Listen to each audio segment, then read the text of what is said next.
Yo, what is going on, guys? Bashtianygo here, and today I'm going to be coming at you with basically my reaction of YCS Indy 2024.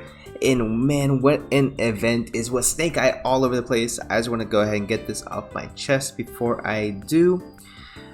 First things first, before I get into that, first things first, Paulo G, congratulations to you, UDS champion. We have a team YCS champion and now a solo YCS champion as well. I'm gonna have the finals here playing for you guys in the background, and we'll go ahead and shift for it because there's a few tabs I want to show you guys because this video is gonna get me a little heated. So, the second thing, Konami, for your feature matches.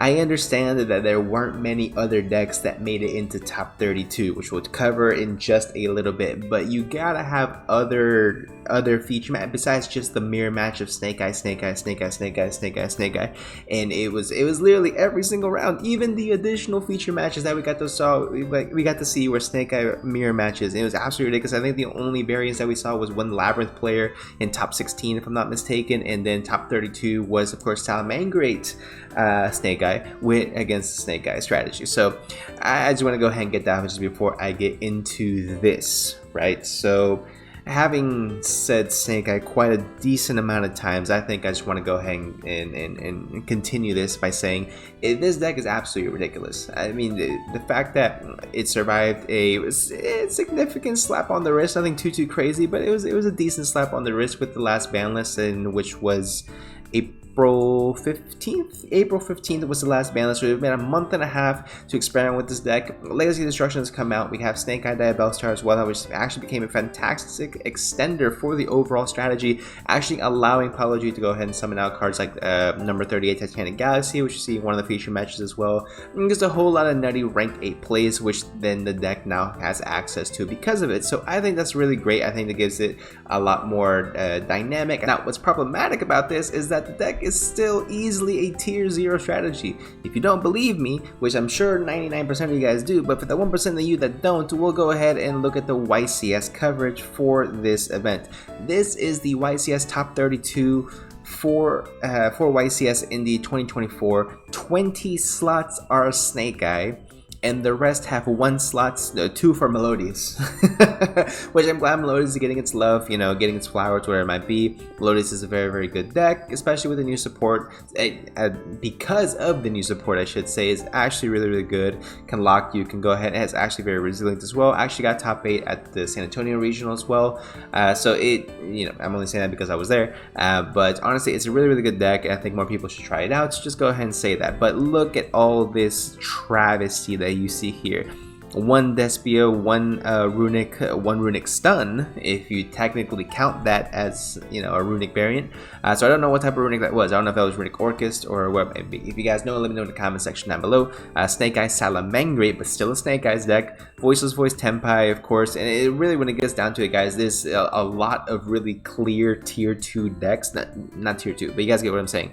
There's the tier 0 deck, and then there's everything else, right? Kudos to the Snake Eye strategy, and for the duelists who still play the Snake Eye strategy, of course, to be able to go ahead and make sure that they're able to maneuver the deck in a new direction. Dispatter Omega was the original way, then you try it out with Melodious, found new lines, and you find even more lines as well, being able to play with Snake Eye Diabellstar, like I was saying before, and now you have access to the rank 8 package. So it's all fun and good, but realistically, it's getting to the point where we're national season's coming up in about a month and a half, right? We just got the most recent ban list about a month and a half ago, right? So when it comes down to it, in the event that we do get a ban list before national season, which is unlikely, I know, it's very unlikely that we're gonna go ahead and get that, but in the event that we do, this deck has to get absolutely obliterated in this ban list. There's no way. There's no way this deck gets that slap on the wrist again. Okay, now another thing you might be thinking, whoa, Snake Eye Ash is getting reprinted as an ultimate rare in the OTS 25. You just said in the previous video, which I did. You guys check it out if you guys have not seen. OTS 25 has been revealed as far as Diviner of the Herald, Snake Eye Ash, and the Head of Exodia for whatever reason. But when it comes down to it, guys, Snake Eye Ash getting reprinted just goes to show that this deck will get hit and will get destroyed in the next ban list, right? What do I mean by this? Sprite Blue got the OTS Ultimate reprint. What do we see next? Sprite Elf got banned. right? Then we need to look at tier limits, right? What's I think it's Rhino Heart, the level 4, right? Rhino Heart got the ultimate rare reprint. Kaleido Heart got banned. I think it was Kaleido Heart, whichever one that was the other fusion, right? The fusion got banned. And then everything else got limited after that because it did nothing to tier limit for whatever reason. But you guys get what I'm saying, right? So when it comes down to it, it can be any other aspect of the overall strategy. I don't think that just hitting Flamberge Dragon is going to be enough. It's going to really hurt the deck quite a bit because Flamberge Dragon is a big, I want to say bottleneck, but it's a big point of emphasis in the deck, right? Let me go ahead and get you guys some gameplay again. Oh, game 1's already over. Yeah, so I believe Apology went first, bricked or something, and then had Bonfire got ashed, and then if you guys missed it, but definitely guys go check out the live stream. It was a lot of fun to go ahead and see all the Snake Eye mirror matches, right? Like I'm saying, guys, I really don't think that Snake Eye is going to last much longer. It's way too dominant against, too resilient, has way too much ability to play so much non-engine while still being extremely consistent of a deck. And I don't want this to be a video of me complaining and bitching.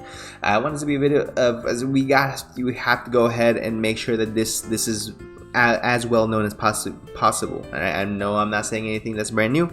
I'm not saying I don't want to become a broken record when it comes down to this, but Snake Eye is by far the best deck, tier 0 deck. Konami needs to do something, right? Whether this calls for an emergency ban list or not is up to Konami. Is it to that level?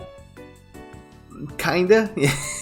Kinda realistically, guys. Now in the event that does happen, of course, I don't know what's going to be the metaphor for nationals, because then it's kind of open game after that one, maybe Tenpai, but of course everyone plans for Tenpai. It was worrying me as well for national season is that Fiendsmith is coming out, and there's already so many combos with Fiendsmith linking to Snake Eye, of course, right? And there's already new lands that are being tried to set up again with the Snake Eye strategy, and it just goes to show that even more support down the line that has nothing to do with the deck just makes the deck even more consistent as well. And I just think it's absolutely crazy to go ahead and think that this deck is not getting touched anytime soon. That's just me saying, right? Now, as far as another thing I want to go ahead and notate from this, aside from my quick Snake Eye rant, is that the Runick stun player that did make it, if I'm not mistaken, was the only one to go undefeated in the entire strategy, in the entire YCS through Swiss, and I believe he got some type of recognition or a giant card, where it might be. 11-0 playing Runick stun is definitely no easy feat, and it's kind of making me want to try this deck out, guys. I'm not gonna lie.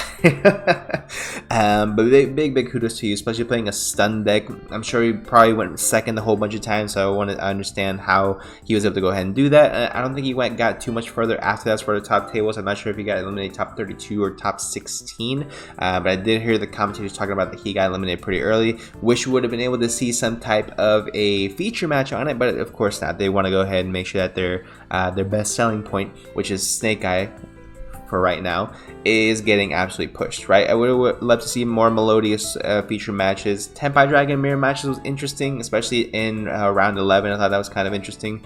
But yeah, just a little bit more variety would be really nice to see as far as the feature matches are concerned, because I really can't speak on much else besides, yeah, Snake Eye is dominant, and we all know this already. And these are the exact same tier 2 decks that we are, tier 1 decks, because it's tier 0. Snake Eye tier 0. The tier 1 decks that we all thought. Big surprise, I will say, is the melodious strategy making it as high as it did, as well as the Snake Eye Salamangreat strategy, which I didn't think was going to be a big combination, making it into the top cut as well. So big kudos to you as well for the individual play. I can't remember the name off the top of my head.